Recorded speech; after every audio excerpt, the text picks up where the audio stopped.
এক গ্রামে এক ছেলে ছিল। সে ছিল ভীষণ অলস। সে কোনো কাজই করতে চাইতো না।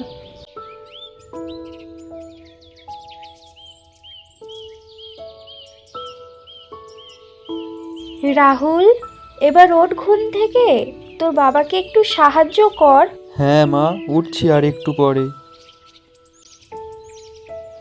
রাহুল ঘুম থেকে ওঠে এবং সে তার বাবার কাছে মাঠে যাওয়ার জন্য রওনা দেয়। বাবা, এত অলস হলে তুই কি কিছু করতে পারবি?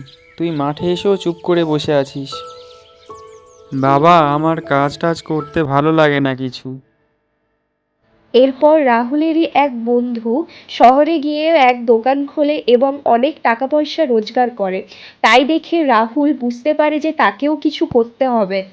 আমি কিছু করতে চাই বাবা, এখন কি আমার খুব দেরি হয়ে গিয়েছে? আমি কি কিছু করতে পারবো?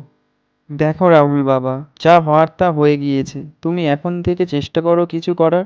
তুমি দেখবে ঠিকই প্রতিষ্ঠিত হতে পেরেছো জীবনে। আচ্ছা বাবা, আমি খুব চেষ্টা করব। কিছুদিন পর রাহুলও শহরে যায়। সে গিয়ে ওখানে এক ছোট্ট দোকান করে। সেই দোকান ভালোভাবেই চলতে থাকে এবং দিনের পর দিন এগাতে এগাতে সেও সফলতার পথের দিকে এগিয়ে চলে। কিছু সাল বাদে রাহুল তার গ্রামে ফিরে আসে। আর তারপর মা, আমি আর এখন আগের মতো অলস নেই। আমি এখন শহরের একজন সুনামধন্য ব্যবসায়ী। এই দেখো রাহুলের বাবা, আমাদের গ্রামটা আর অলস নয় গো। রাহুল, আমি তোকে বলেছিলাম মনে আছে, যে চেষ্টা করলে সবই সম্ভব। আসলেই সত্য।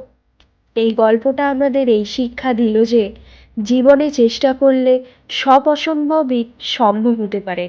শুধু আমাদের নিজেদের মধ্যে আমিটাকে জাগিয়ে তুলতে হবে।